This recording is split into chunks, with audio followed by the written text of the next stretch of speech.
Bueno, buenas noches con todos. Vamos a dar inicio a esta jornada de capacitaciones, por lo que me es grato para mí mencionar que la Defensoría Pública, la Fundación Hacienda Ecuador, la Plataforma por el Acceso de la Justicia, la Tutela Judicial Efectiva, con el apoyo de la Fundación Hans Seidel del Ecuador, junto con el aval de la Universidad Técnica Particular de Loja, da inicio al acto de inauguración de la capacitación Abordaje a Víctimas y Testigos en Cámara de Gesell. Saludamos la presencia de la doctora Rosy Jiménez Espinosa, coordinadora general de la gestión de la Defensoría Pública, la doctora Diana Barros, defensora pública subrogante de la provincia Morona Santiago, la doctora Alexandra Ordóñez Iglesia, directora provincial del Consejo de la Judicatura, doctora Anita Fananás Madero, fiscal provincial de Morona Santiago, el licenciado Edison Uncush, director ejecutivo del CEFAS, Ana Lucía Robles, directora del programa de Fundación Hans Seidel. Señoras y señores defensores públicos, consultores jurídicos gratuitos y público en general, bienvenidos.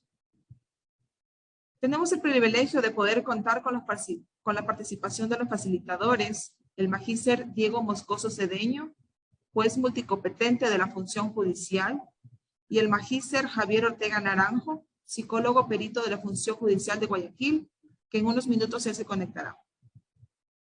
El tema en mención, abordaje a víctimas y testigos en la Cámara de Gesell, se trata acerca del testimonio generado en la entrevista forense de niños, niñas y adolescentes, en donde debe ir de acuerdo con el desarrollo evolutivo de cada persona, cobrando relevancia como un medio de prueba. Es por esto que se debe de tomar de una manera técnica, recautelando los derechos de la víctima, entre los cuales se encuentra el respeto de su dignidad humana y su no revictimización.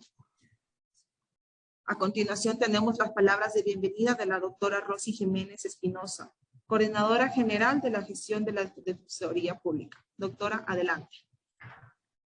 Muchas gracias, Romina. Buenas noches, estimados miembros de la Fundación Hacienda Ecuador, estimados panelistas, compañeros de la Defensoría Pública y de los consultorios jurídicos gratuitos de las universidades del país. A nombre del doctor Ángel Torres Machuca, defensor público general, me complace saludarlos y darles la bienvenida esta noche. Como ya lo dijo Romina, continuamos con nuestros eventos de capacitación con el convenio suscrito entre la Defensoría Pública del Ecuador y la Fundación Hacienda Ecuador, con el apoyo de la Fundación Hans Seidel y la Universidad Técnica Particular de Loja. En esta oportunidad, con este importante tema de abordaje a víctimas y testigos en Cámara de Gesell. Las conferencias de los doctores Diego Moscoso y Javier Ortega desde el punto de vista legal, como juez multipsicólogo, como perito de la función judicial, nos permitirán enriquecernos con sus valiosos conocimientos sobre el uso de la Cámara de Gesell, como medio para facilitar la obtención de la toma de testimonios y la intervención de los defensores públicos en esta diligencia. Sabemos que lograr que las víctimas bajen los niveles de tensión y ansiedad es una prioridad para evitar la revictimización, ya que fueron objetos de un delito, en especial en el caso de los tipos penales de carácter sexual. Por el trabajo de patrocinio, tanto para el servicio penal de víctimas como precisamente al patrocinado cuando es procesado, se debe realizar con mucho cuidado, con el mayor cuidado posible de hecho, ante la fragilidad emocional de las personas involucradas y las familias, que en muchos de los casos son precisamente los testigos de estos hechos. Es nuestro deber como defensores estar preparados para brindar el servicio de defensa, evitando que se ocasionen más daños, que se agraven los padecimientos y los sufrimientos de una persona que ha sido víctima en este tipo de delitos, a través de una intervención judicial responsable, una intervención tanto de los fiscales, de los jueces, de los defensores, del personal de apoyo en peritos, policías, que participan en estos procesos de investigación y de juzgamiento. Bienvenidos compañeros y muchas gracias por participar en este evento de capacitación. Continuemos, Romina. Gracias, doctora, por su intervención. De esta manera damos inaugurada la jornada de capacitaciones. Les recordamos a los asistentes del evento tener en cuenta las siguientes indicaciones. Por favor, tienen que tener silenciados los micrófonos y encendidas las cámaras. Se les recuerdan que todas las preguntas tienen que ser directamente en el chat. Y también se les indica que la capacitación, al finalizar esa capacitación, se tomará una evaluación en la que debe ser por medio del Moodle la asistencia y los conocimientos que ha tenido cada uno. Solicitamos, por favor, enviar a los asistentes a través del chat de Zoom las preguntas como se les indicó, y daremos ahorita inicio a la intervención del magíster Diego Javier Moscoso Cedeño, quien es juez multicompetente de la función judicial, como se les mencionó, magíster en Derecho Procesal y Derecho Civil de la Universidad Particular de Loja, abogado de los juzgados tribunales del Ecuador de la Universidad de Cuenca. El magíster se ha desempeñado como abogante litigante de Azuay, asesor de gobiernos autónomos, asesor de la Asamblea Nacional, asesor de viceministra y asesor de ministra de Justicia. Bienvenido, doctor, qué gusto. Siga adelante. Gracias, muy buenas noches con todas y todos. Es un gusto para mí poder compartir un poco desde el ámbito legal y desde mi experiencia con la Defensoría Pública. Muchas gracias por la invitación. No me puedo sentir más halagado que ser invitado por la Defensoría Pública. Creo que la Fiscalía no me invitara.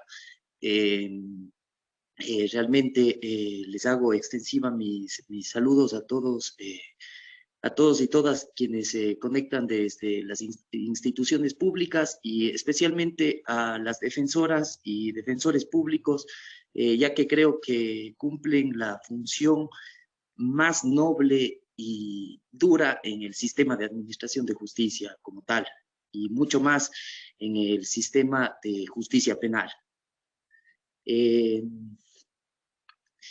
Desde mi experiencia profesional me he desempeñado dentro del sistema de administración de justicia como abogado, ahora como juez. Nunca he estado como víctima o como testigo en un proceso penal. Sí he estado como procesado y me he sentido una víctima del proceso penal.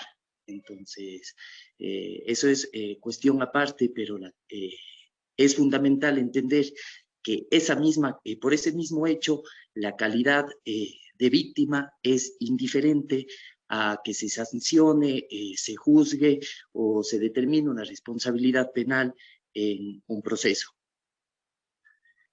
En la Cámara de Gesell se pueden presentar dos situaciones, con los testigos y con las víctimas. Con los testigos es un poco más fácil, creo que no se va a necesitar tanta empatía como tal dentro de una cámara. Sin embargo, creo que el rol y la preparación de los defensores públicos debe atenderse a la preparación del relato, y la explicación de la diligencia. Cuando hablamos de la preparación del relato, no estoy queriendo decir que se le escriba o se le diga el guión, en este caso al testigo. El testigo necesita una debida preparación del abogado litigante, en este caso el defensor, a fin de que el testigo esté consciente de a dónde va a realizar la diligencia, quiénes le van a realizar preguntas. Debe estar claro quiénes son los sujetos procesales, que va a estar presente un fiscal, va a estar presente un juez y probablemente más abogados, que te van a tomar un juramento. Con el juramento algunas personas se pueden poner nerviosas como tales, otras no. Desde mi experiencia como juez, cuando tomo el juramento es una forma de prevenir a la persona, y desde ahí se puede notar que una persona incluso puede cambiar la respiración, el tono, se puede poner nerviosa. En ese sentido es fundamental, considero, la preparación del relato al testigo. La explicación de la diligencia, en qué va a consistir el juramento y quiénes son los sujetos procesales. Ahora bien, desde el punto de vista de la víctima se diferencia en cuanto a que no tengo que preparar un relato de un conocimiento como tal. Tengo que trabajar con una víctima, tengo que trabajar con una víctima en la claridad de los hechos. Aclarando, por supuesto, que presumo siempre, en este caso, que la víctima está diciendo la verdad. Constitucionalmente, de acuerdo al artículo 76, el estado de inocencia de una persona se rompe solo con una sentencia ejecutoriada. Sin embargo, desde el punto de vista, cuando estamos en el rol de defensores de la víctima tiene la razón, dice la verdad, independientemente a lo que se determine en un proceso judicial. Ahora bien, para este abordaje hacia la claridad de los hechos que debe tener una víctima en la Cámara de Gesell, es indispensable el abordaje por parte de los defensores y defensoras públicas. Para realizar este abordaje es imprescindible, yo creo, desde el punto de vista fáctico, es decir, de hecho, muchos factores. Por ejemplo, ¿en qué etapa del proceso penal nos encontramos?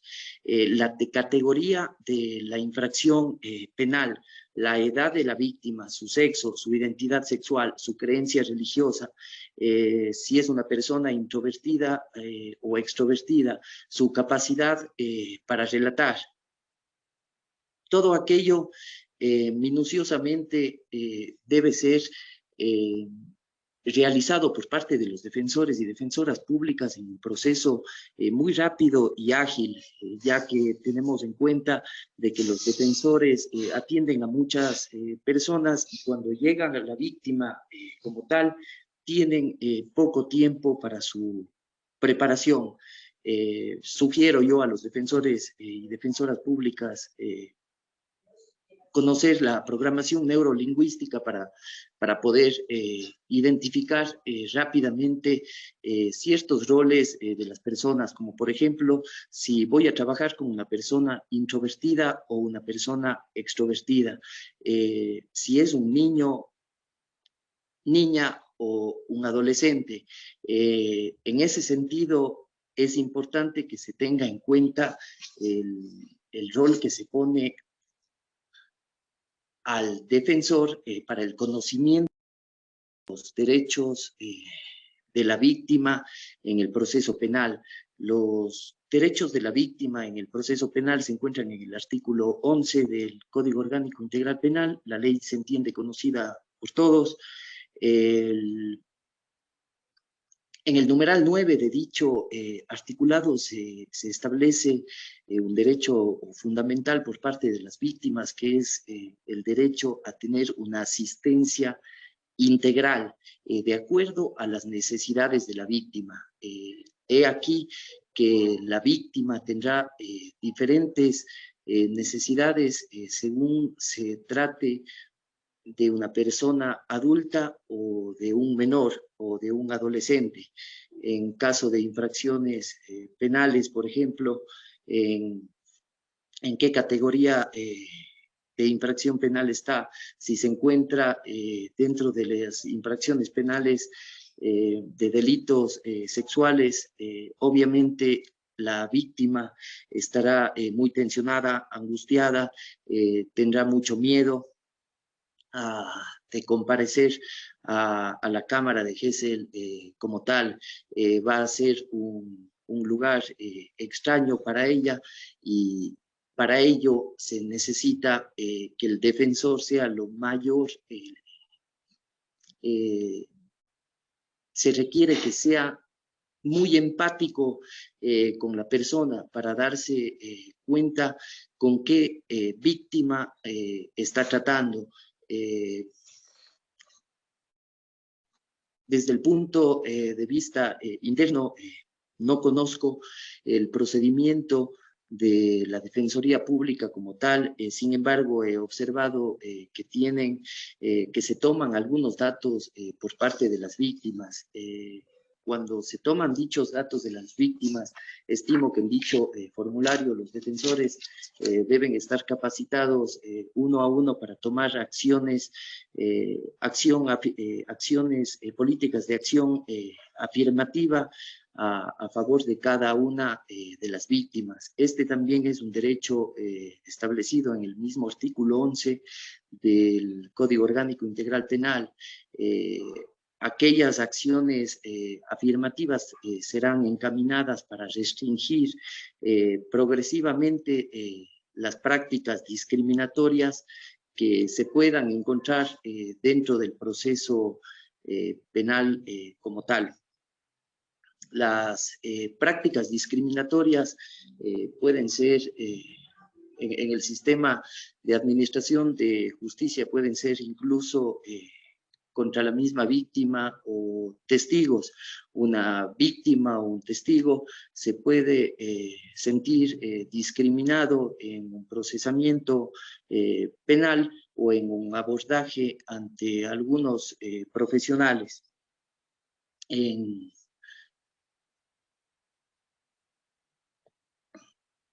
Es por ello que una vez identificados los factores que los defensores y defensoras puedan detectar en las entrevistas que tienen con las víctimas y testigos, deberán estar claros de la etapa del proceso penal. Si es que están en la etapa de inicio del proceso penal en flagrancia, como tal, de acuerdo al Código Orgánico Integral Penal, las etapas del proceso inician desde instrucción fiscal, etapa intermedia y etapa de juicio. La etapa preprocesal de indagación previa no se establece como una etapa propia del proceso penal. Sin embargo, en aquella etapa procesal también se realiza la diligencia de cámara de Gesell. En mi experiencia como administrador de justicia, independientemente de la infracción penal y la etapa procesal, la Fiscalía General del Estado por lo general ha solicitado la diligencia de cámara de Gesell. Dicha diligencia se ha dado en la etapa de indagación previa, en la cual obviamente por lo general pasa mucho tiempo desde el cometimiento de la infracción penal. En este sentido es importante el abordaje y el conocimiento que los defensores deben tener de la infracción penal, de la fecha en la cual aproximadamente se dio el hecho según la teoría fáctica de la Fiscalía, tener en cuenta aquello para preparar el relato de la víctima, teniendo en cuenta sus condiciones como tal.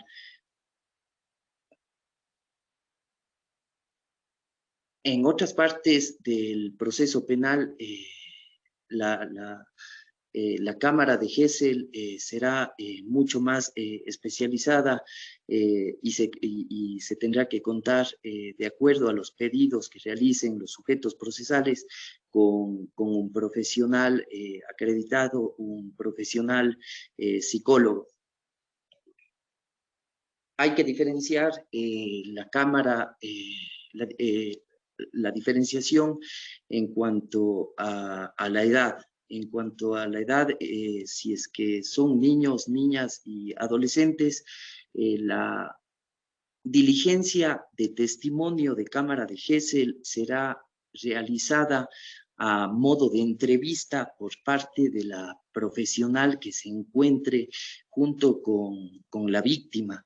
Esto quiere decir que una vez que se instale la diligencia, los sujetos procesales escucharán todo el relato que realice la víctima y realizarán una a una las preguntas.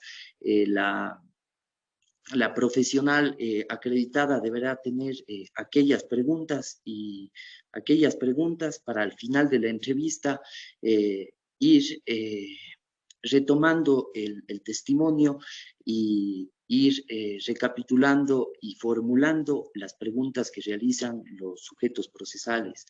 En el momento de la entrevista no se dará una diligencia de testimonio prácticamente conforme las normas procesales del Código Orgánico General de Procesos, ya que un niño, una niña y algunos adolescentes a edad temprana no podrán comprender directamente las preguntas que les realicen los sujetos procesales. Sumado a su edad y a su capacidad de comprender, también estará efectivamente el léxico jurídico que utilizamos los profesionales del derecho. En consecuencia, aquellas preguntas son formuladas y direccionadas por parte del profesional técnico. Este profesional técnico puede ser un psiquiatra, puede ser un psicólogo, un trabajador social. Muchas diligencias solicitadas por la Fiscalía General del Estado son solicitadas y se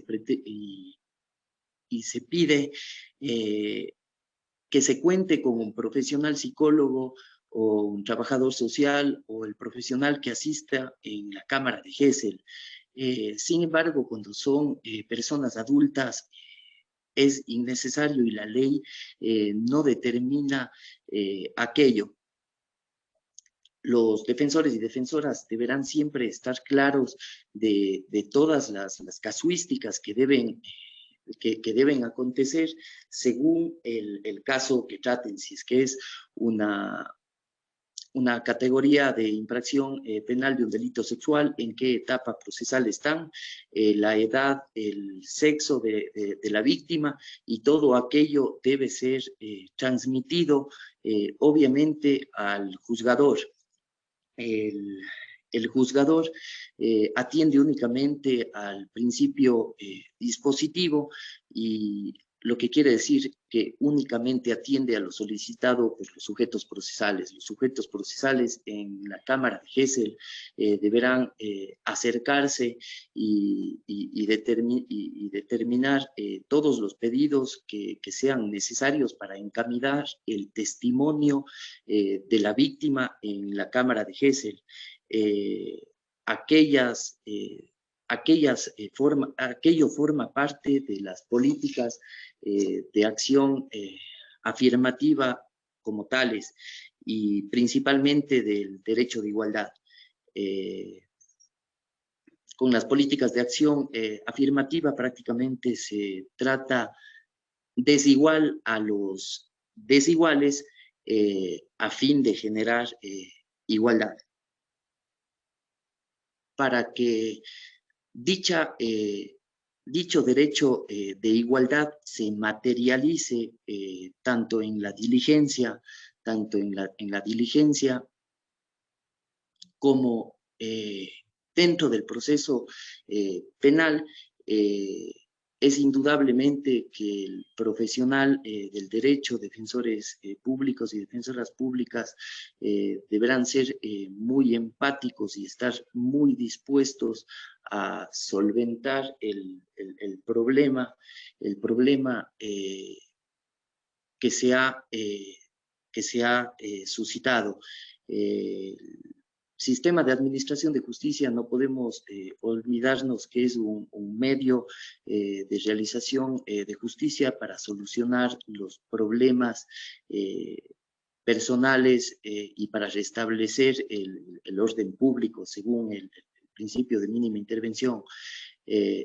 Sin embargo, para aplicar correctamente dentro de un procesamiento penal que muchas veces es frío y está lleno de de procesos, lleno de procesos. Hablemos de la carga procesal, a eso me quiero referir, a que muchas veces al calor del día, en el transcurso del día, los defensores y defensoras no tendrán uno o dos casos, tendrán muchas diligencias procesales y en ese sentido tendrán que ir encaminando su función a lo que pueden o no pueden realizar. Uno de los derechos de las víctimas de la infracción penal es tener es ser asistido por un profesional, es ser asistido por un profesional que le dé en este caso, una asistencia integral según sus necesidades. Las necesidades de cada persona en el proceso penal variarán según los factores, su edad, sexo y condición. Desde ese punto de vista, algunos defensores o defensoras tendrán que ser claramente sinceros y honestos si es que pueden o no ser empáticos dentro de una cámara de Gesell. Creo personalmente que habrá defensores o defensoras que no tengan mucho empatía tal vez con adolescentes, con niños o con adultos o con personas de la tercera edad. En ese sentido, de acuerdo a los derechos de la víctima y políticas de acción afirmativa, la Defensoría Pública debería tener en cuenta cada una de las necesidades de las víctimas de la infracción penal a fin de que puedan empatizar con las víctimas. Muy probablemente creo que tal vez niños, niñas y adolescentes y adultas de sexo femenino se pueden sentir muy incómodas con una preparación de su relato para la Cámara de Gesell, con un defensor público de sexo masculino. En consecuencia, todos estos factores deberán ser tenidos en cuenta en el proceso penal y con las políticas de acción afirmativa que no le corresponden únicamente a los defensores y defensoras públicas, sino también al órgano administrativo que les designa y que está atento al desempeño de sus funciones. Aquel órgano administrativo tendrá que ser muy consecuente en el análisis de los casos que lleguen a conocimiento de la Defensoría Pública, por ejemplo, para la repartición de casos en el proceso penal. Lastimosamente, por los limitados recursos humanos, es claro que muchas veces desde los roles de fiscalía, administradores de justicia, defensoría pública, existen muchas falencias en el sistema penal. Sin embargo, los defensores y defensoras tendrían la obligación, y de acuerdo al principio de probidad como defensores probos y probas, que son de comunicar al órgano administrativo que no pueden realizar una preparación de un relato de una víctima en una infracción penal de un delito sexual, por ejemplo. A fin de que se tome una acción afirmativa y, por ejemplo, se le cambie de defensor público.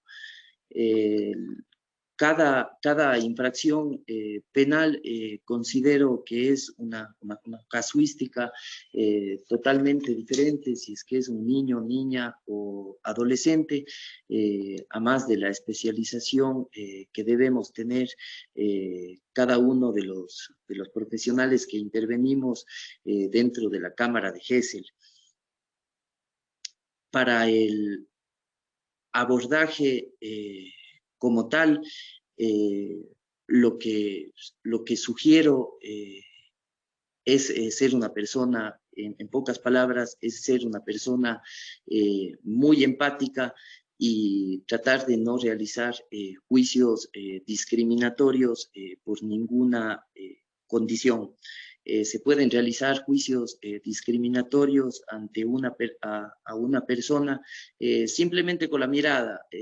Si es que, por ejemplo, muchas veces los profesionales del derecho se nos exige, o de acuerdo a la costumbre o cultura, el terno, saco y corbata. El Ecuador es un país muy diverso en el cual muchas personas se pueden incluso sentir incómodas con la presencia del formalismo como tal, y mucho más de las palabras muy formales y técnicas dentro del sistema de justicia. En ese sentido, yo sugiero ser lo más puros y prácticos, lo más sinceros, o como dice el término, de una forma morocha, para que las personas, en este caso, entiendan. Son víctimas, testigos, niños, niñas, adolescentes. Muchas veces es diferente hablar con un adolescente que con una persona adulta que ya tenga sus capacidades íntegras, en este caso, algún tipo de preparación, por ejemplo. En este sentido, tratado de ser lo más práctico y conversar desde el punto de vista del abordaje. Los derechos de la víctima deben ser efectivamente informados por parte de los defensores públicos. Los fiscales tienen la obligación de explicar a la víctima cuál es el proceso penal, su forma de llevar la investigación como tal. La víctima tiene incluso el derecho de, una vez que se retire del proceso penal, se le haga conocer el resultado del proceso como tal en su domicilio. Todos estos derechos muchas veces son desconocidos por la víctima dentro de la infracción, dentro del proceso penal. Asimismo, muchas veces por parte de los administradores de justicia, y me sumo, se nos pasa por alto informar con claridad cuáles son los derechos de la víctima dentro del proceso penal.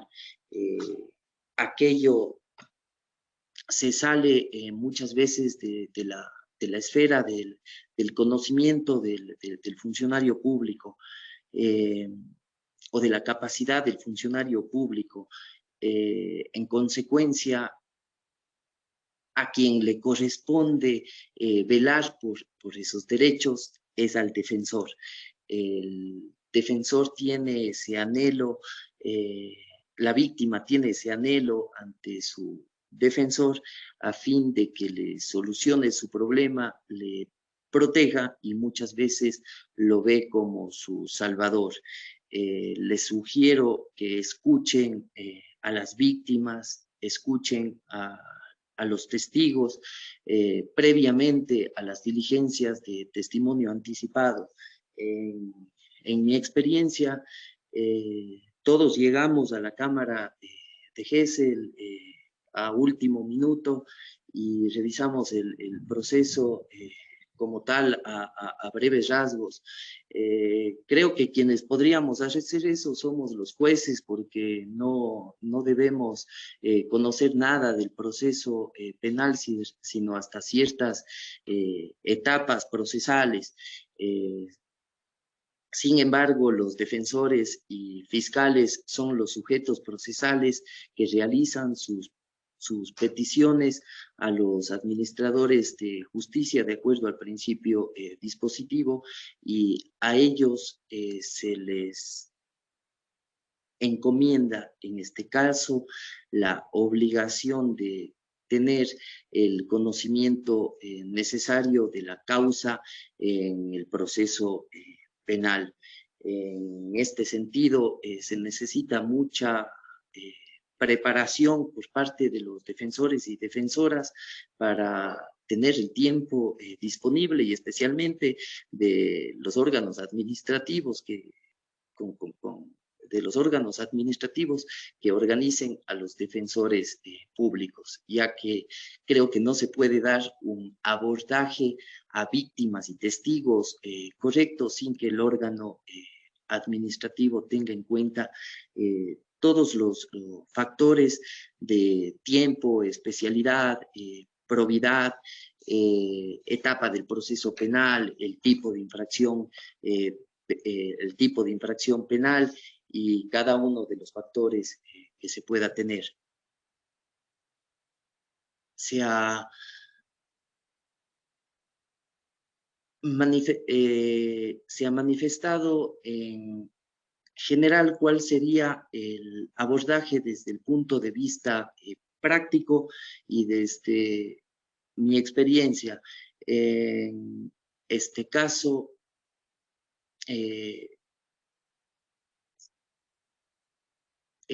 culminado en este caso la ponencia, y estoy abierto a cualquier tipo de pregunta dentro de la misma. Muchas gracias, doctor, por su intervención. Las preguntas se las dará al final de las exposiciones. Por lo que ahorita le daremos paso al doctor Javier Eduardo Ortega Naranjo. Bienvenido, doctor. Él es magíster en mediación familiar laboral de la Organización de la Universidad de Guayaquil, psicólogo clínico de la Facultad de Ciencias Psicológicas de Guayaquil. Se ha desempeñado como psicólogo perito en el Departamento de Violencia Intrafamiliar, en el área de flagrancia y en el Departamento de Menores Infractores. Bienvenido, doctor. Adelante.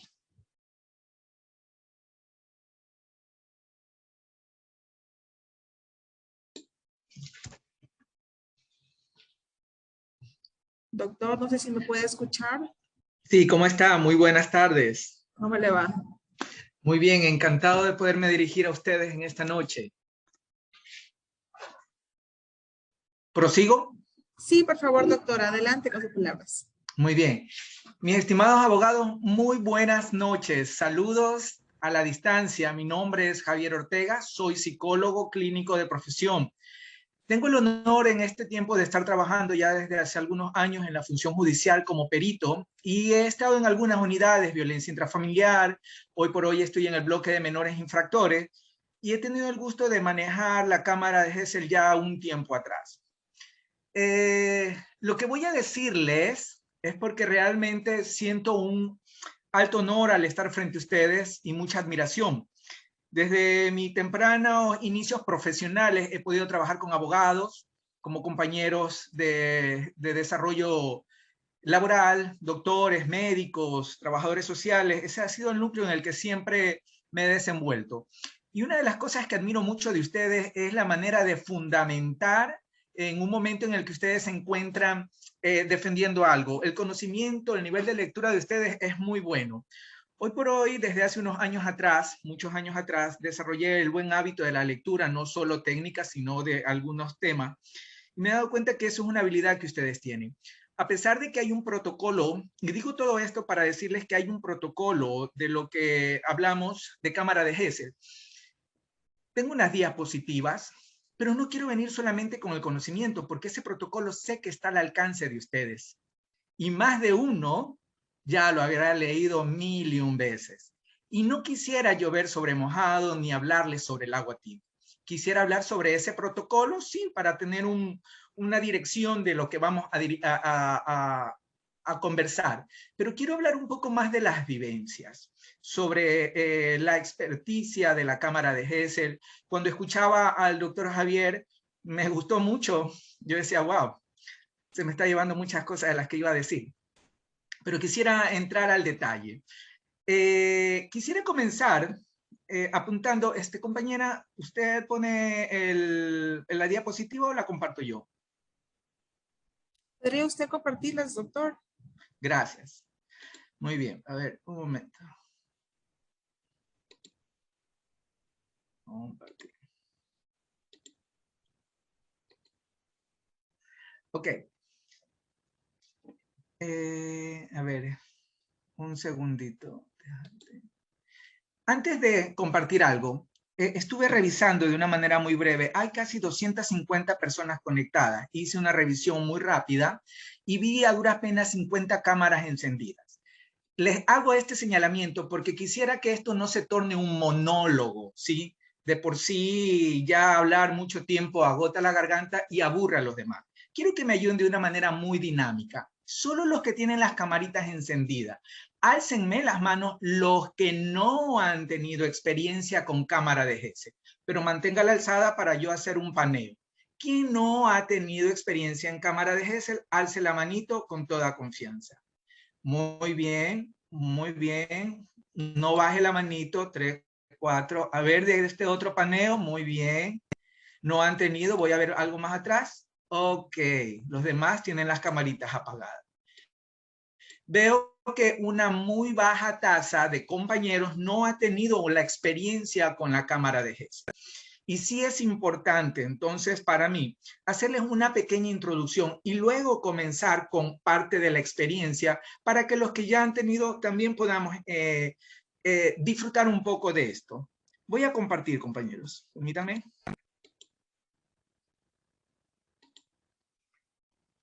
Cámara de GESEL, espacios físicos y equipamientos para la entrevista. Para los que no han conocido usualmente una cámara de GESEL, es una habitación que está dividida, ¿sí? Y dentro de esta habitación hay dos espacios fundamentales. Uno donde va a estar, donde van a estar las autoridades, donde va a estar el juez. Creo que de esta manera acá ustedes van a ver un poco, no, acá. Donde va a estar el juez, va a estar el fiscal, los defensores, los abogados de una de las partes. En el caso de nosotros como menores infractores, incluso está el supuesto, el denunciado, los representantes del enunciado, los representantes de la víctima, porque trabajamos en el área de menores infractores. Es en la parte donde ustedes ven 1, 2, 3, 4, 5, 6, es una manera figurada. Es un área donde vamos a encontrar parlantes, monitores, va a estar un técnico que es un ingeniero que se encarga de la grabación, regular sonidos. Dentro del otro lado, donde ustedes ven solo 2 personas, ahí está el profesional que se encarga del menor o de la persona que se está entrevistando. Pero, ¿cuál es la particularidad? En esta otra área tenemos videos, cámaras de videos, ¿sí? De alta definición. Tenemos micrófonos que le permiten al menor todo lo que diga ser grabado. Hay un vidrio, no sé si se percatan entre el uno y el otro, en el otro espacio hay un vidrio unidireccional. Esto quiere decir que los que están en la parte donde están todas las autoridades pueden ver con claridad hacia dónde está el niño. El niño, la niña, la persona entrevistada, el adolescente, no ve nada, porque él va a ver simplemente un espejo grandote y panorámico y muchos de ellos se entretienen jugando en ese espejo. Hasta allí. ¿Qué es lo que pasa dentro de esta cámara? Que es una de las cosas que, para los que no han tenido la experiencia, aquí se da la narrativa del entrevistado, donde este niño, niña, adolescente comienza a contarnos todos los pormenores de lo que ha vivido, de las experiencias negativas que ha venido siendo víctima y lo trajeron a esta denuncia. Aquí quiero hacer un señalamiento, queridos y estimados abogados. Una de las cosas que he visto, y lo hago como un señalamiento positivo, es que no voy a hablar de defensores, voy a hablar de abogados en general. Tenemos que desarrollar el hábito de anotar con minuciosidad y escuchar el discurso del menor. Me ha tocado en muchas ocasiones que el niño, por su corta edad, como bien lo decía el doctor, influye mucho la edad. Vamos a hablar dentro de unos minutos de algunos autores como Jean Piaget, que creo que ustedes ya han escuchado, del psicólogo Vygotsky, que también en algún momento lo he escuchado, que ustedes manejan esta información, pero yo se las voy a detallar en un momento. Pero estos niños, lo que se procura es que ellos puedan hacer una narrativa. Es un cuento de su vivencia, ¿sí? En esta narrativa, ¿qué es lo que vamos a encontrar? Vamos a encontrar cosas muy precisas, pero no vamos a encontrar lo que esperaríamos de una persona adulta. El detalle, camisa azul, pantalón negro, a las 3 de la tarde, el día 22 de enero del año 1990. No vamos a encontrar eso. Y es una de las cosas que se pide mucho, que es necesario y lo entiendo. No lo vamos a encontrar en un discurso literal, como se espera usualmente. Lo vamos a encontrar en un discurso que sí lo van a encontrar, pero en un discurso rico en muchos comentarios.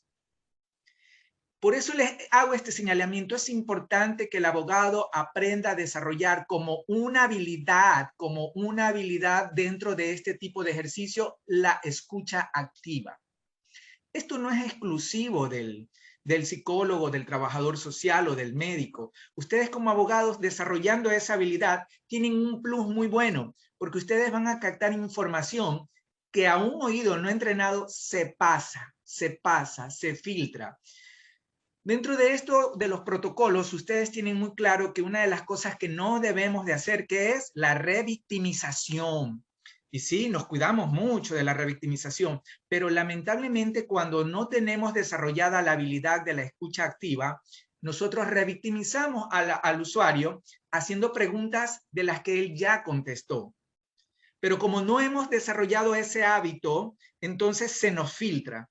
Y me ha tocado en muchas ocasiones escuchar cositas que el niño, la niña, el adolescente ya había dicho. Este señalamiento que hago es a nivel general, sea que estén aquí en este momento defensores públicos, abogados particulares.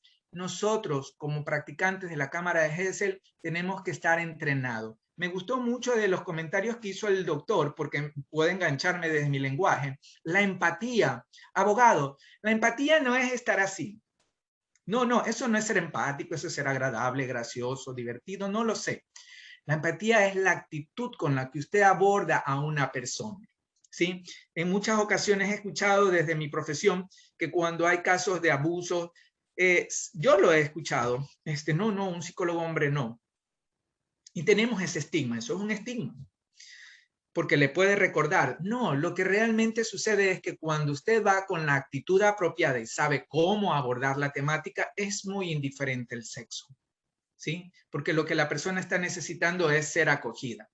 Es importante que nosotros, abogados, desarrollemos la habilidad de la escucha activa, primer punto. Segundo en punto, la empatía es tener la actitud apropiada ante las circunstancias que se nos estén presentando en el momento. Aquí van a ver una figura para los que todavía no han tenido esta hermosa experiencia de lo que les hablaba hace un momento. Ustedes van a ver aquí algunas personas en la parte delantera. Pueden ser los abogados, jueces, fiscales, lo que hablábamos hace un momento. Si se dan cuenta que a su mano izquierda están los parlantes, se ve un monitor, un CPU. Más arribita hay cámaras, hay audio. De la otra parte, de una manera borrosa, se va a ver a una persona adulta, a un menor. Es lo que les hablábamos. Siempre va a estar segmentado en dos partes y esto tiene una particularidad. La acústica es muy importante de que no se filtren ni entre sonido para que todo se grabe con vivacidad. Es importante para nosotros como psicólogos, cuando estamos en una cámara de Gesell no judicial, nos interesa ver y analizar mucho conductas, comportamientos, reacciones del menor. En una cámara de Gesell judicializada, lo que nos toca es hacer que él fluya en su discurso, que haya una narrativa generosa, apropiada, que nos permita captar la información que se está demandando. ¿Qué yo animaría? En este caso sí me refiero a los defensores públicos, a los dirigentes, aquellos defensores que no hayan tenido la experiencia. Pueden ustedes y deberían, sería bueno de que demos espacio. Si ven esta aula y si ven ese espejo, esa aula es una aula de entrenamiento para Cámara de Gesell, donde se sientan todos los participantes y del otro lado hay simuladores, personas que hablan sobre algún tema en particular. Y allí es donde desarrollamos esta habilidad, ¿no?, de la escucha activa. En nuestros entrenamientos de cámara de Gesell, siendo estudiante, eso es muy importante. Este ejercicio nos adiestra para la escucha activa. Este ejercicio nos adiestra para poder nosotros desarrollar esa parte fina de escuchar y que no se nos pasen ciertos comentarios y evitar lo que es la revictimización. Yo animaría mucho que se den estas oportunidades para todos los abogados en general, un aula de entrenamiento de cámara de Gesell que existen en ciertas facultades, en la facultad donde yo me gradué y en muchas otras facultades, que nos va a ayudar mucho para entrenar y adiestrar y sensibilizar, que es una de las cosas que es importantísimo, sensibilizar. Quiero continuar. Voy a leer ciertas partes, no voy a leer todo. El testimonio generado en la entrevista forense de los niños, niñas y adolescentes debe ir de acuerdo con el desarrollo evolutivo de cada persona. Excelente. Cuando leí esto dije, definitivamente este protocolo tiene un buen señalamiento. Voy a saltar a la siguiente diapositiva. Es indispensable un trabajo coordinado e interdisciplinario entre los múltiples organismos estatales involucrados en el sistema judicial. Quiero basarme como palabra clave en la diapositiva anterior. Para mí la palabra clave en esta diapositiva es desarrollo evolutivo de cada persona. Y en esta segunda diapositiva, para mí la palabra clave es el trabajo, es coordinado e interdisciplinario entre múltiples organismos estatales. O sea, tenemos que trabajar de manera coordinada entre diferentes equipos. Fiscalía, defensores, función judicial, psicólogo, trabajador social. Tal vez no conocemos el lenguaje de cada quien, pero una vez que nos comenzamos a entrenar, vamos a poder estar en una misma sintonía. Y el estar en sintonía, no solamente entre compañeros, nos va a permitir también estar en sintonía con el usuario que estamos trabajando. Eso es fundamental. Esto que estamos haciendo es un entrenamiento interdisciplinario que nos va a permitir sensibilizar nuestro oído y el conocimiento, no solo de la teoría, sino a la práctica, cómo podemos ser más efectivos y sacarle el máximo provecho a la cámara de Gesell. No es solo sentarme y formular preguntas. Ya vamos a ver más adelante cómo formular cierto tipo de preguntas. Hay una diferencia en cámara de Gesell con un interrogatorio.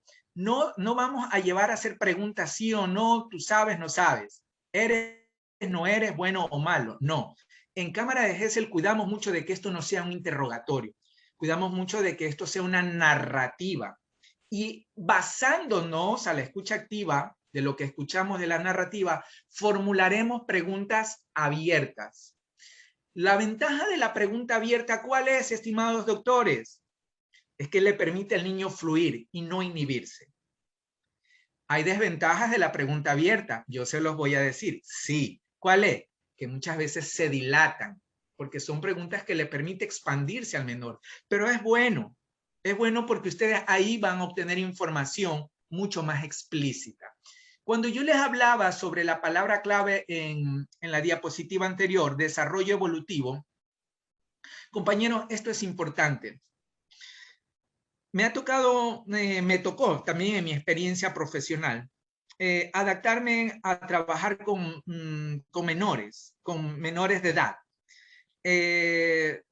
Yo esperaba en algún momento de mi vida que sea muy práctico inconscientemente como cuando se trabaja con un adulto, pero no, la dinámica cambia mucho. Lo que les hablaba hace un momento, me voy a adelantar algunas diapositivas. Esto es importante. El señor Jean Piaget, un psicólogo, un colega mío de hace mucho tiempo atrás, él nos enseña que tenemos etapas, ¿sí? Sensoromotora, preoperacionales, operacionales concretas y operacionales formales. Yo no les vengo a presentar estos nombres raros, yo quiero es apuntar en qué etapa usualmente está el niño y el adolescente. El niño, entre los 2 y 7 años, está en una etapa preoperacional, de los 7 a las 11, operacionales concretas, y de los 11 a los 12, operacionales formales. Traducido, ¿qué quiere decir esto? En las 2 primeras etapas que les leí, probablemente ellos no puedan diferenciar entre el hoy y el mañana. No sabrán decirle a ustedes en una entrevista, fue el día miércoles a las 8 de la noche, saliendo de la casa de, porque le va a costar mucho. En estas dinámicas, en estas etapas, muchos de nuestros niños todavía no manejan el hoy, el ayer y el mañana, ¿sí? Eso es importante, mis estimados doctores, que nosotros tengamos muy presente, como dijo el doctor Javier, lo dijo muy bien, tener conciencia de la edad en la que están. Ustedes no necesitan hacer una maestría en psicología, ni en trabajo social, ni comerse un libro de desarrollo de la psicología. Si lo hacen, no está mal. Ustedes necesitan tener estos principios básicos fundamentales. Un niño entre los 2 a 7, 8, 9 años no siempre va a responder como esperamos. Pero perdónenme, el de 10, 11 ya tiene la capacidad. Sí, operacionalmente la puede tener. Pero aquí viene el otro autor del que les hablaba. El señor Vygotsky habla de lo que habla este autor, pero dice, ¿qué es lo que cambia entre uno y otro niño? Hace tiempo tuve una entrevista con un niño de 4 o 5 años. Caramba, yo sorprendido. Un comunicador espectacular. Tenía una verbalización tremenda, bárbaro el chico. Influye mucho que para que ellos sean bien incentivados y tengan estas habilidades, no solo es la edad y el desarrollo en el que se encuentran, sino también, como dice Vygotsky, el entorno social, ¿sí? Y esto es lo que marca la diferencia entre el desarrollo de uno de los chicos y otro. Cuando nosotros como profesionales, seamos psicólogos, trabajadores sociales, médicos, abogados, nos ponemos y nos volvemos conscientes con cuál es el personal que estamos trabajando, vamos a poder aterrizar un poco en esta dinámica. ¿Por qué? Porque de esta manera nosotros vamos a saber que este niño no va a responder como yo quisiera, ¿sí? Comencé diciéndoles cuán importante es la escucha activa y lo voy a mantener. Queridos abogados, esa habilidad es fundamental. Cuando trabajamos con niños, con menores de edad, con jovencitos que ya pueden tener 11, 12 años, pero no han sido socialmente bien estimulados, no tienen la riqueza que se necesita para potenciar ya la habilidad que deberían de tener desarrollada, nosotros tenemos que volvernos recursivos. Los psicólogos, indudablemente, yo tengo que ser mucho más recursivo, pero como abogados tenemos que volvernos recursivos. No me está respondiendo. Probablemente se caiga la cámara porque no está hablando mucho. Y yo quiero un sí, un no. Yo quiero que me diga tantos detalles. Ahí es donde nosotros tenemos que usar esa recursividad. Mi trabajo es animar al niño, al joven, y mucho más cuando son más tímidos, por poner un término muy general, es que ellos comiencen a hacer una narrativa, ¿sí? Y los incentivo hasta el cansancio con preguntas abiertas que le permitan al niño expresarse y contarme, y contarme, y contarme detalles que ustedes pueden ir apuntando, y si hay algo que aún así falta, hacer preguntas. Ya estos serían aclaratorias. Pero ¿de dónde sacó el bagaje de toda esa información? De la narrativa del menor. Este ejercicio de una narrativa ayuda a que este niño no se inhiba, no se sienta juzgado, no sienta presión, no reduzcamos el poder de resiliencia en él. Cuando trabajamos con preguntas abiertas, trabajamos con la narrativa, el abogado está prestando atención. Usted ve cómo es el desarrollo distinto. Hasta hay pocas preguntas, porque ellos usualmente sí suelen contarnos muchos detalles. Hay preguntas muy puntuales y eso nos ayuda a evitar lo que es la revictimización. Preguntas abiertas, ¿sí? Yo me preguntaba mientras estaba revisando, y sé que tal vez esto es algo muy general para ustedes, pero ya que estoy aquí, pues quiero aprovechar, ¿no? Una de las cosas que me pude percatar a la hora de hacer preguntas abiertas es usar términos como quién, cómo, dónde, cuándo, por qué. Porque estas preguntas, cuando inician de esta manera, mis queridos abogados, le permiten al menor no encapsular en una respuesta muy cerrada, un sí, un no, un sí. Cuéntame, escuché que hablabas de que el señor tenía una camiseta roja. ¿Qué más vistes? ¿sí? Yo soy el responsable de traducir las preguntas, ¿no? Pero como tengo el apuntador, escucho muchas veces la vehemencia de muchos abogados, pero es que incluso un día escuché como le dijeron al juez, pero es que esa no es la pregunta que yo hice. Así, esa no es la pregunta. Y sí, no era la pregunta porque era muy literal y la traducí para un niño de 6 años y medio, para que él la pueda asimilar y dar una respuesta. Pero en ese lado yo escuchaba que él insistía, no me está respondiendo lo que yo quiero. Era un niño de 6 años y medio. Entonces, ahí me valgo del comentario del doctor Javier Moscoso. Ahí es donde nosotros tenemos que demostrar esa sensibilidad, ¿sí? Sé que ustedes, por eso comencé diciéndoles una realidad de ustedes. Ustedes son personas que fundamentan bien todo lo que dicen. Y es sorprendente, eso es algo que yo admiro en ustedes. En la mayoría de los abogados que he podido conversar tienen esa habilidad que es parte de su entrenamiento. Entonces entiendo de dónde viene la frustración cuando hay cosas que aparentemente no me están permitiendo hacer el trabajo que yo tengo que hacer. Pero ahí es donde viene la sensibilidad, conectarnos. Estamos con un niño de 6, 7, 8, 9, 10 años que tal vez no tiene el estímulo social adecuado y no lo está haciendo como yo estoy dispuesto a escucharlo, como yo lo filtro. Entendamos eso. Lo que escuchamos muchas veces, escuchamos desde nuestro filtro personal. ¿Sí? Ejemplo, el doctor también dijo algo muy interesante, nuestra vestimenta. Me he acostumbrado también a usar corbatita, a estar bien bonito, a ponerme a la altura del medio en el que estamos. ¿Sí? Porque tenemos filtros visuales, que eso nos estandariza. Tenemos filtros auditivos, que eso también nos estandariza. Un niño no está al nivel de nuestro filtro. Y eso nos desconfigura con mucha facilidad. Y lo he visto en más de unas ocasiones.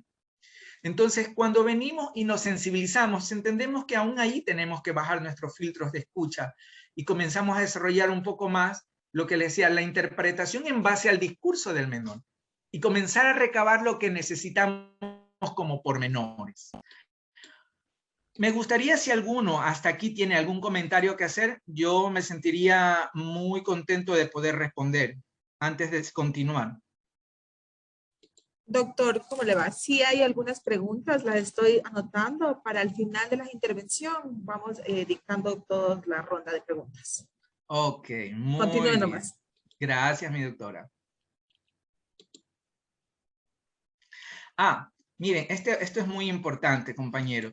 ¿Qué pasa en los casos donde necesitamos el detalle? Porque es importantísimo el detalle cuando son casos de trata de explotación sexual, pornografía infantil, prostitución forzada.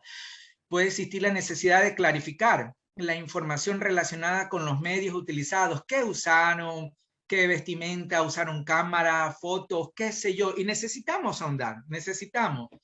Y tenemos a una niña de 9, un niño de 10 años víctima de este suceso, que por el shock que vivió, que muchas veces por la falta del desarrollo social, no tiene la habilidad para expresar con claridad y no tiene los recuerdos allí, de una manera vívida. En algunos casos sí. ¿Qué se hace en esos casos? ¿Sí? Primero tenemos que, en mi caso como profesional, evaluar el grado de madurez del menor. Eso ya es responsabilidad mía, ¿sí? Pero ¿qué tiene que ver usted con esto, señor abogado?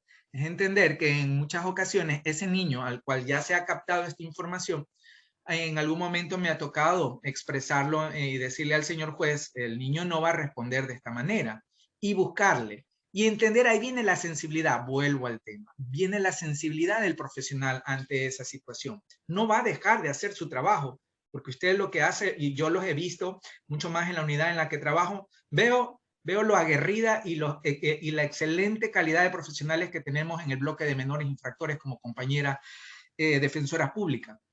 Pero ahí viene lo importante, sintonía, sintonizarnos con el entorno, entender que tal vez el médico que estuvo ahí, el psicólogo, el trabajador social que hizo el comentario, no lo está haciendo porque sí, hay una motivación. Me regulo, bajo mi filtro, mi demanda de exigencia, sin perder mi calidad, y comienzo a escuchar y a sacar la información del caso. Para que el niño, porque aunque ustedes no parezcan, y aun cuando esas cámaras son insonoras, la tensión se genera de un lado, muchas veces se la percibe hasta el otro lado. Es algo sugestivo, usted no lo va a leer en un libro y no lo va a encontrar diciendo así es, pero en el diario vivir, las tensiones que se generan del otro lado de la cámara de Gesell se puede percibir con facilidad. Veo cómo los niños se inquietan. Yo estoy escuchando todo. A veces escucho las discusiones o alguna situación y el niño no escucha nada. Trato de animarlo, tengo un muñeco, tengo otro, aparte de los muñecos anatómicos, pero eso crea tensión en el medio, en el entorno. Y por eso necesitamos comenzar a manejar, porque la finalidad de esto es, uno, en común, nosotros, ustedes, es ayudar de la mejor manera a que esto sea no más traumático de lo que ya ha vivido el menor. Y por eso necesitamos tener esa empatía, como bien lo reiteró en varias ocasiones el doctor, y me gustó mucho. Muy bien, como les decía hace un momento, la literatura al respecto indica que las preguntas abiertas son de mayor utilidad que las directivas. Fundamental, mis estimados abogados. Ejercitémonos en el desarrollo de preguntas abiertas. ¿Quién, cuándo, cómo, dónde? Ejercitémonos que se vuelva innato en nosotros. Tal vez ustedes ya manejan esa herramienta. No sé si todos la manejen, pero lo que yo escucho del otro lado no es que en la gran mayoría tienen esa habilidad incorporada. Esto es una habilidad que se incorpora. Generar preguntas abiertas, ¿sí?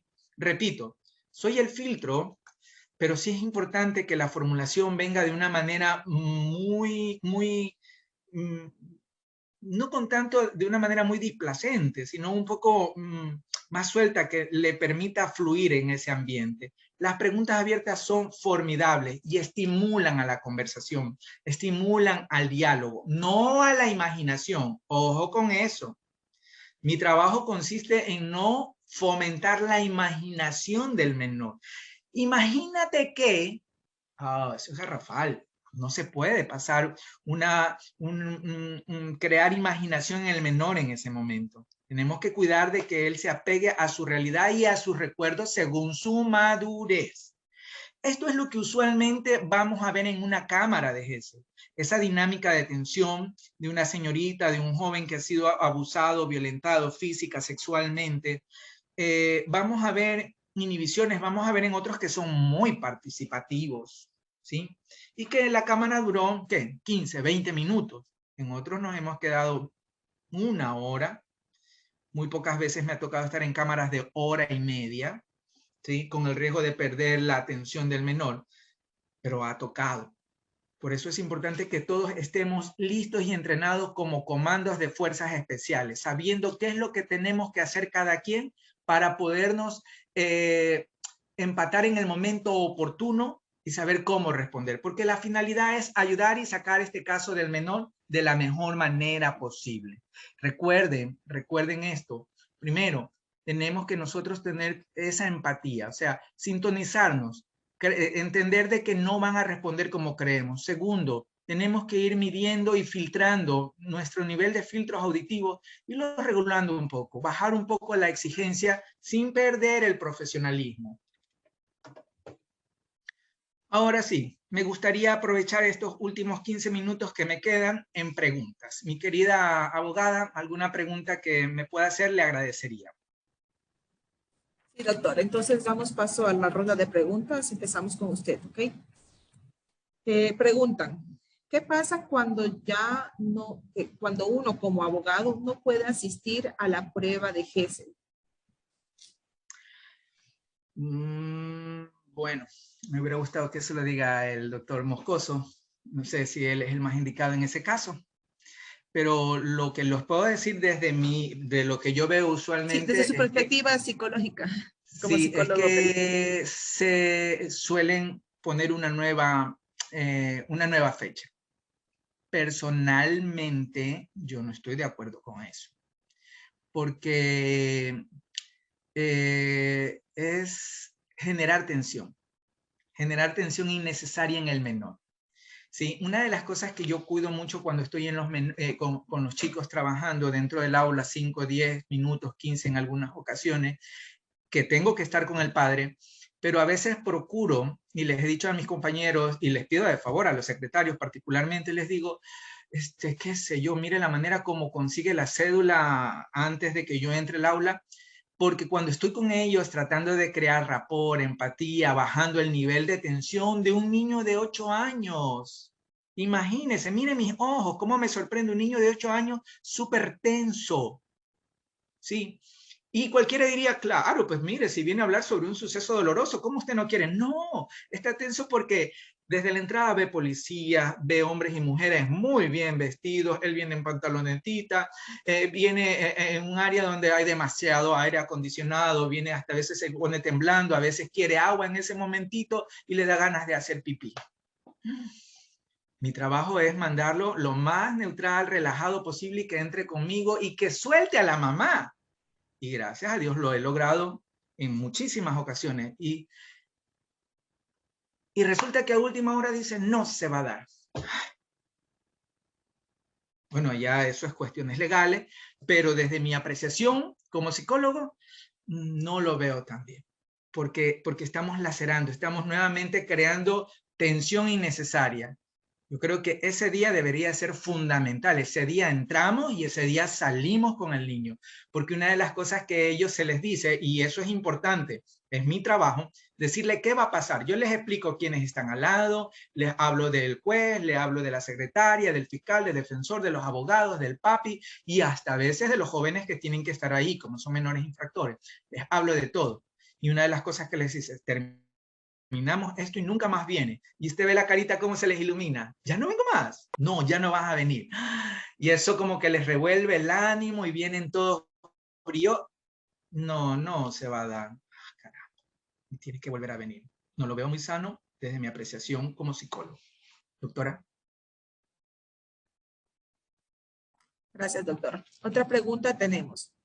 ¿Está bien que se le tome el juramento a la víctima por orden del juez y decirle que si miente cometerá el delito de perjurio? ¿Eso pondría en tensión a la víctima? Bueno, en el caso, como ustedes entenderán, de menores, de niños, adolescentes, no he visto que pase eso realmente, pero si llegara a pasar siendo menores de edad, no lo veo tan propicio. Realmente eso sí genera tensión. Si yo, cuando estoy ante el tribunal y me toca hablar sobre mi informe y me hacen el juramento, si jura y recuerde que si dice esto puede acarrear 4, 10, 5 años de cárcel, yo, ojo, recuerden que ya tengo algunos años ahí en la función judicial, yo trago. Me genera tensión. Y aunque sé que tengo claro lo que voy a decir y estoy siendo honesto, pero eso a mí me genera tensión como persona adulta. A un adolescente o un niño yo creo que sería peor. Y a una persona en general, yo creo que influye mucho cómo se lo dice.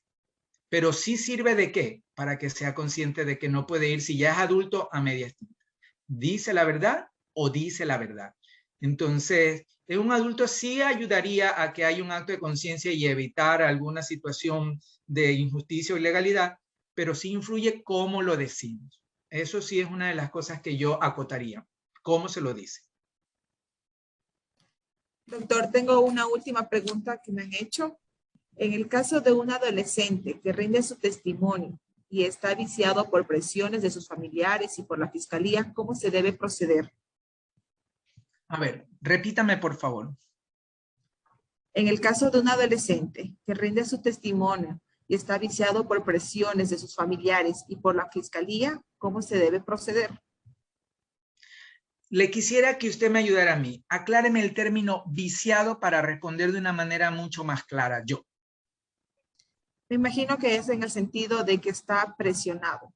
O sea está la persona, el testigo, el adolescente, cuando rinde el testimonio, está sujeto bajo presiones familiares y de la fiscalía. Bien, aquí hay dos cosas que yo recomendaría muchísimo. Un trabajo previo siempre es una de las cosas que yo recomiendo. El joven, el adolescente, el niño que va, el adolescente, hablamos ya de la adolescencia, yo sí suelo recomendar que tengan sesiones previas antes de una cámara de Gesell, porque eso ayuda no solo él, sino la familia. ¿sí? Porque eso ayuda a manejar de mejor manera, valga la redundancia, la emoción por la presión.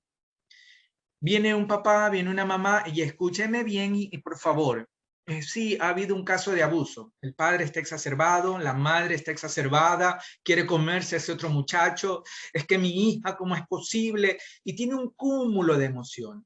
¿Qué es lo mejor antes de llegar a una sala de cámara de Gesell donde esas emociones, como les dije, son las que se sienten de un lado hacia el otro, sin que el niño escuche gritos ni golpes, pero esa tensión se genera? Es prever.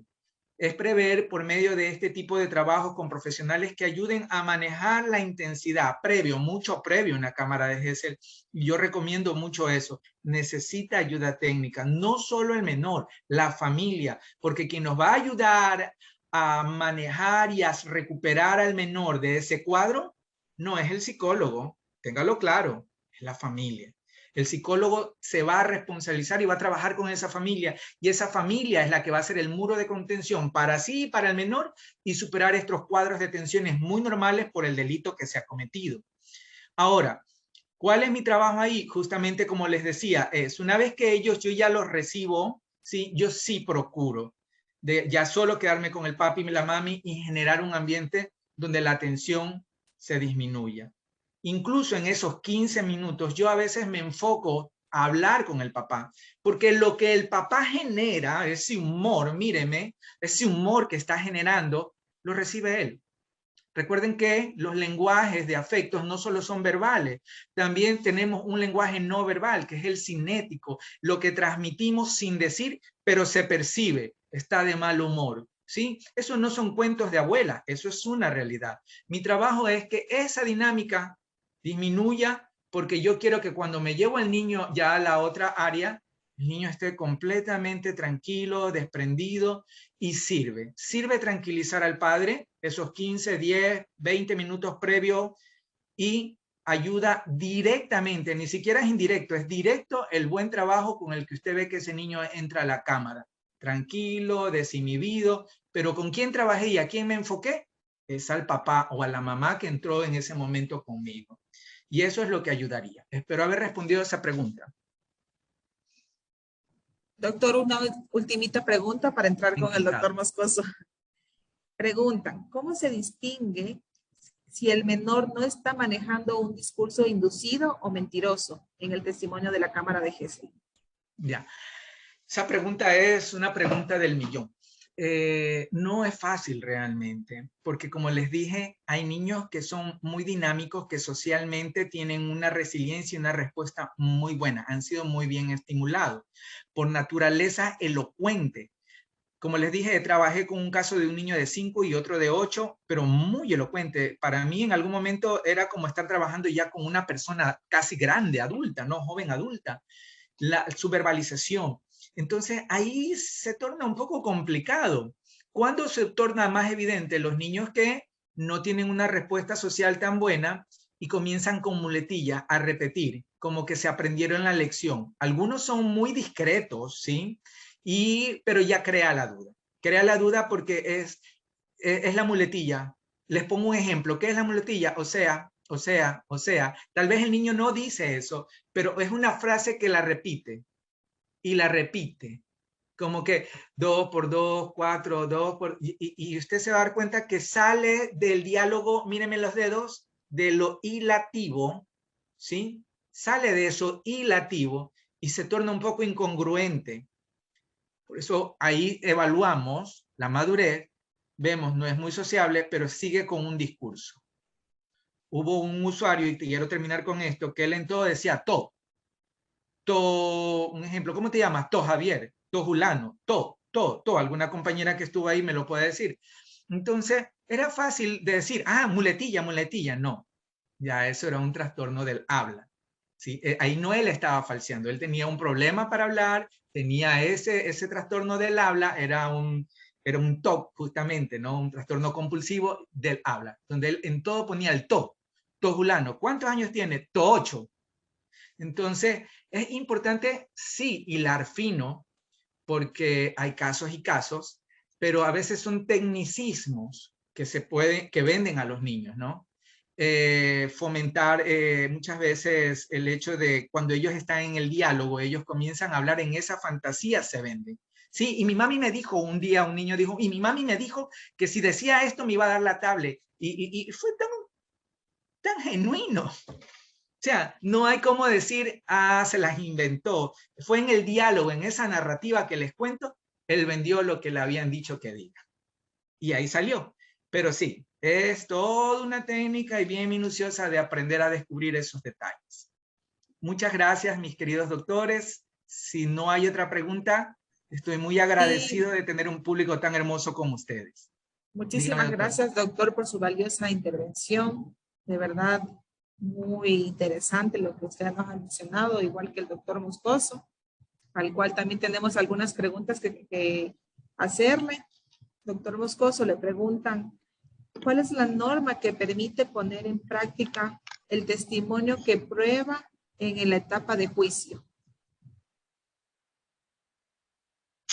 Bueno, no le entiendo bien la pregunta, pero el testimonio no es un elemento de convicción.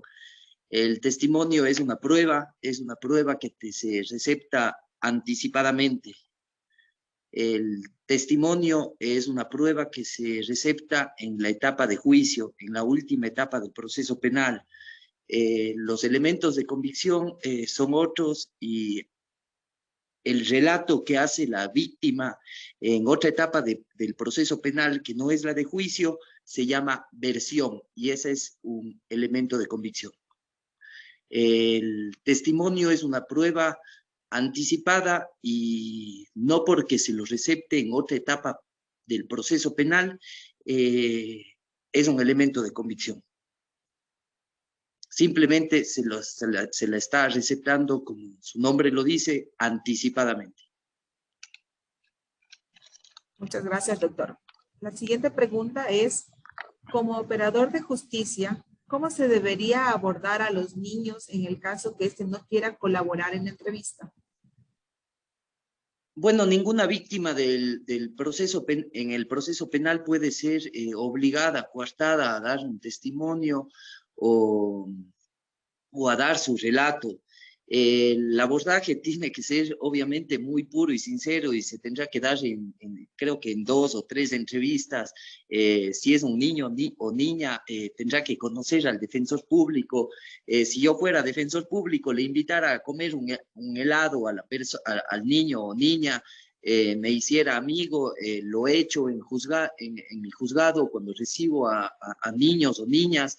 En este caso, mi habla deja de ser técnica y hablo como un niño, para que el niño me entienda, porque si hablo como el juez formal penal, el niño no me va a entender nada. Entonces, tengo que crear empatía con el niño para que incluso el niño primero me lo cuente, tal vez a mí, o lo vaya preparando el relato.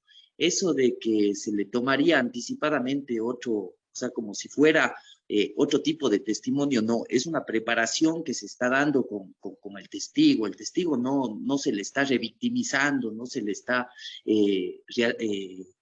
induciendo para que realice doble testimonio en un proceso penal. No, se está preparando un solo testimonio que va a dar la víctima, pero para ese testimonio se dio una preparación por parte del defensor público, una preparación técnica conforme lo establece la norma. Gracias, doctor. Otra pregunta. ¿El testimonio es prueba o elemento de convicción y bajo qué norma legal se vuelve prueba? Es la misma pregunta que se contestó anteriormente. Las pruebas son pruebas y no se desnaturalizan por ser receptadas anticipadamente. Los elementos de convicción son los que se recogen en otra etapa procesal y su práctica es diferente en la etapa de juicio. Incluso los elementos de convicción no llegan a ser pruebas. Recordemos que todos los informes técnicos que realizan los peritos del sistema investigativo no van a ser prueba.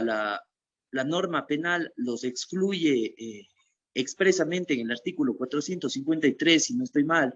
En consecuencia, lo que se recepta en la etapa de juicio es un testimonio, que es diferente a un elemento de convicción. Gracias, doctor. Ahora, ¿sería una falta de imparcialidad que el psicólogo que interviene en la cámara de Gesell sea el mismo profesional que realiza la pericia psicológica?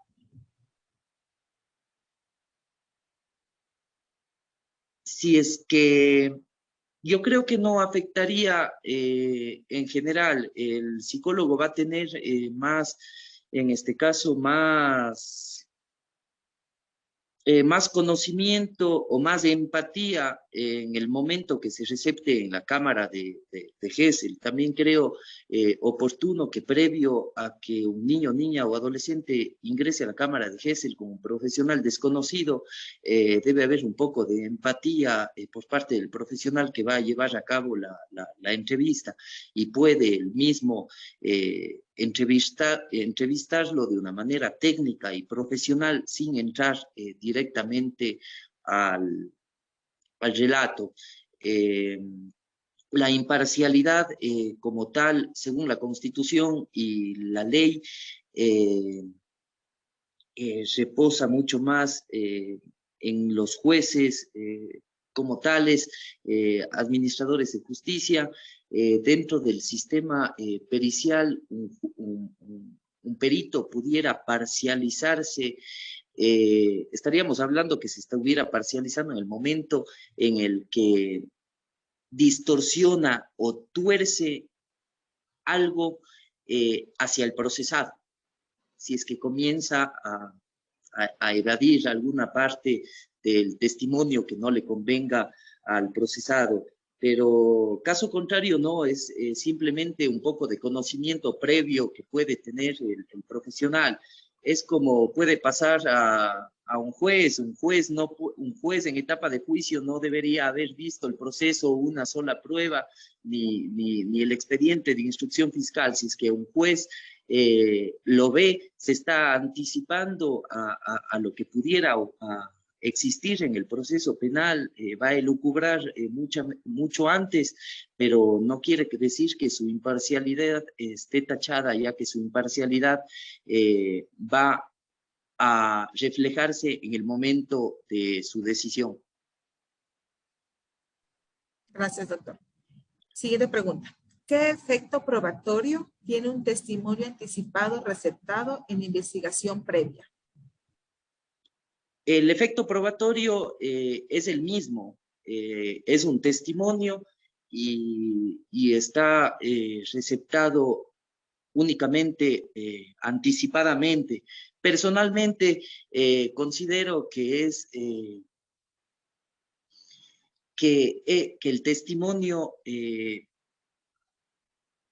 por regla general, conforme lo establece el código, debe llevarse en etapa de juicio, ya que en el mismo se practica el principio de oralidad y de contradicción y se efectiviza el derecho a la defensa.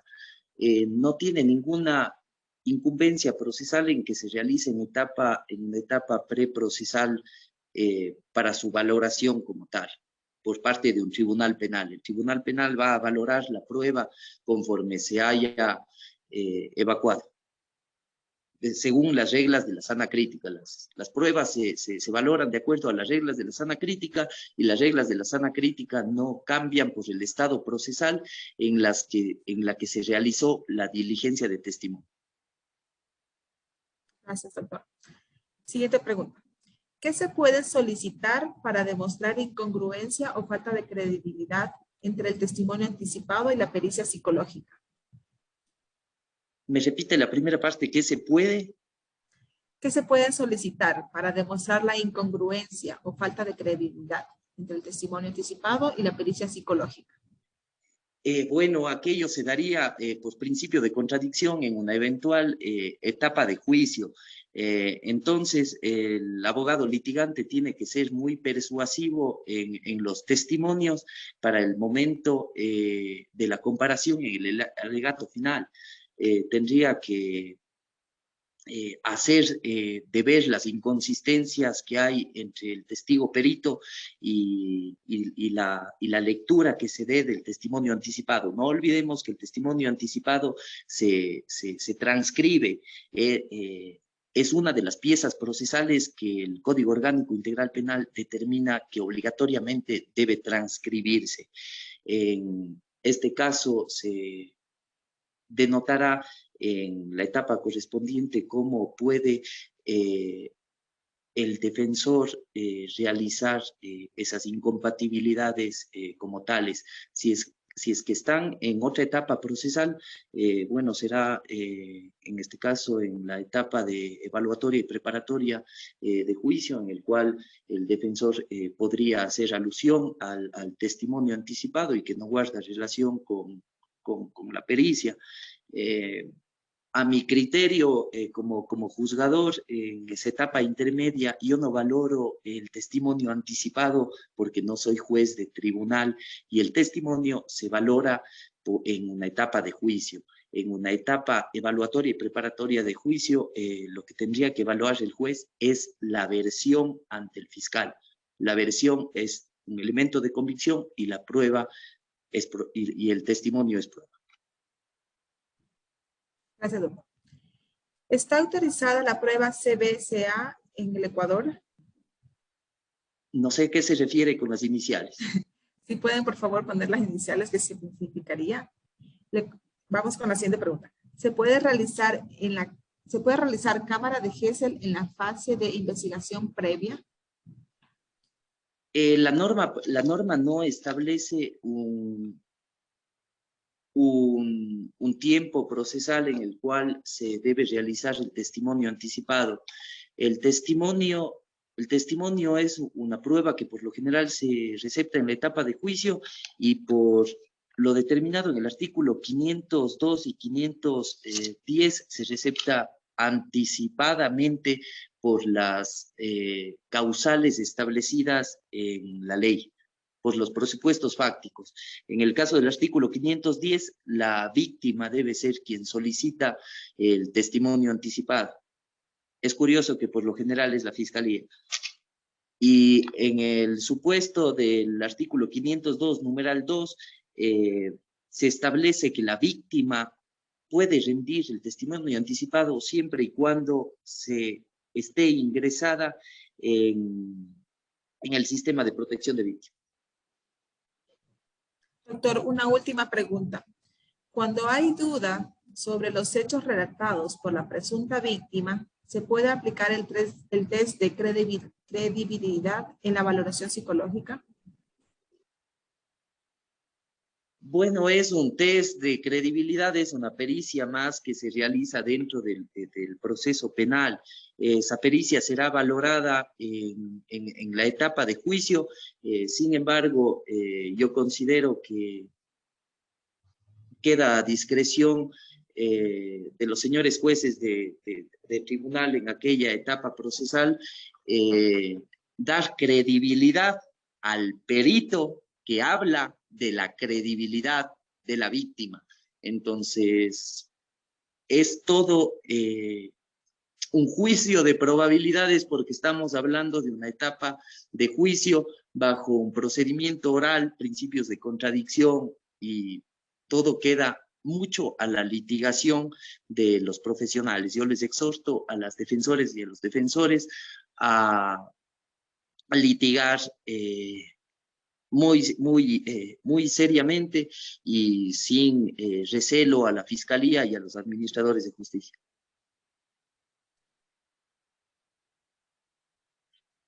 Se le apagó su micrófono.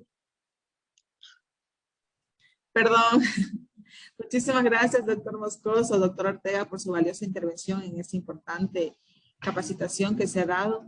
Voy a dar a continuación paso a la licenciada Gabriela Loja, coordinadora de la capacitación de la Fundación Haciendo Ecuador, quien va a dar unas indicaciones generales.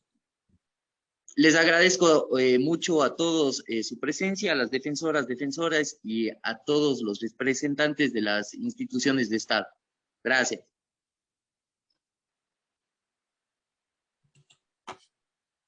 Muchísimas gracias a los dos ponentes del día de hoy por habernos acompañado en esta jornada de aprendizajes. Romina, también muchísimas gracias por cederme la palabra para darles las indicaciones acerca de la plataforma. Bueno, para hacerle algo súper breve, voy a compartirles pantalla directamente. Ya. Bueno, en los próximos días nosotros realizaremos la inscripción de las personas que aún no hayan sido ingresadas a la plataforma. Y para las personas que ya han asistido a las capacitaciones anteriores o han participado de los módulos, recuerden que deben ingresar con las mismas credenciales de la vez anterior. En cambio, para las nuevas personas, al momento de realizar el registro, se les enviará por defecto de la plataforma un mail con los datos, tanto usuario como contraseña, para que puedan ustedes ingresar a la plataforma.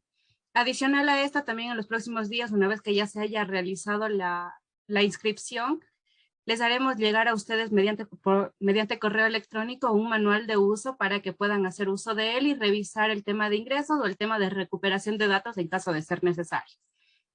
Bien, una vez que ustedes reciban el correo, lo que van a hacer es ingresar al enlace que se comparte justamente en el mismo manual.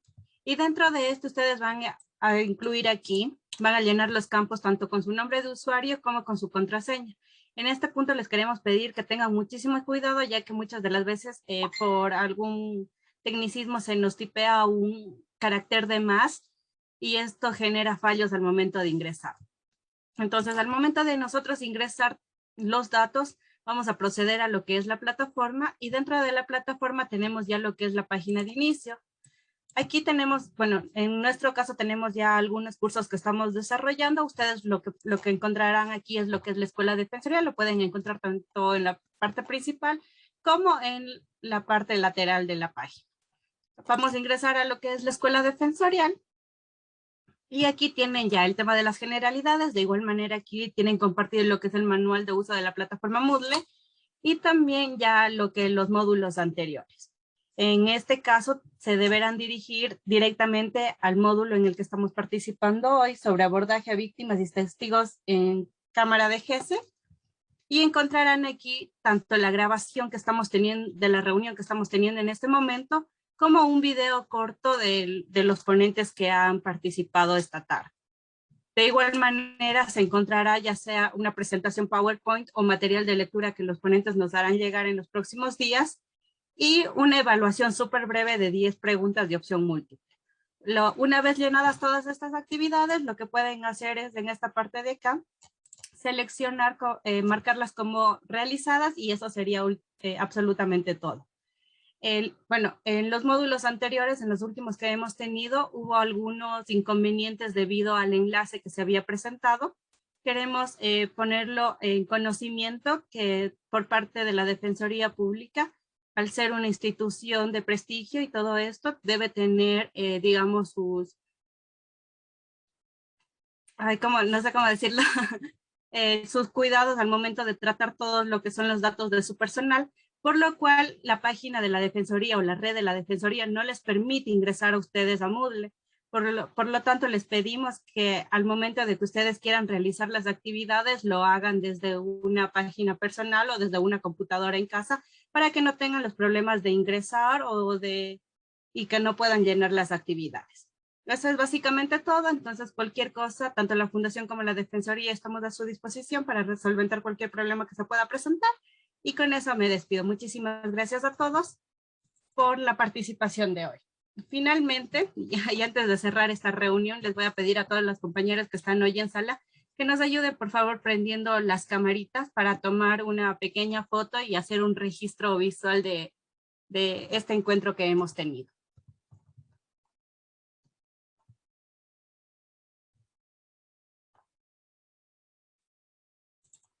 De igual manera, les voy a pedir que por un momentito no enviemos mensajes en el chat, ya que las personas que se encuentran en la franja de abajo se tapan y no van a salir en la foto. Entonces vamos a empezar con la sala 1.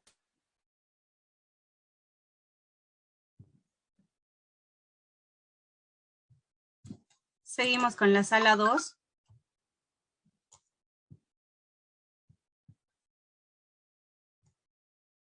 Sala 3. Siguiente sala.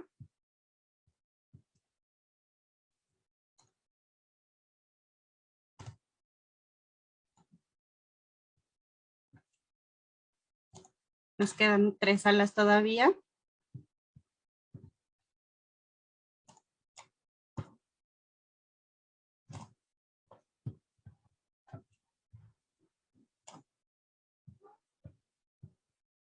Y vamos con la última sala.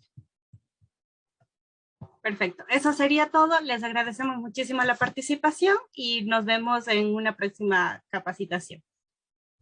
Muchas gracias, Gabriela, por tus palabras. Agradecemos a todas las autoridades, coordinadores, felicitadores y público en general por la participación a este taller. Buenas noches.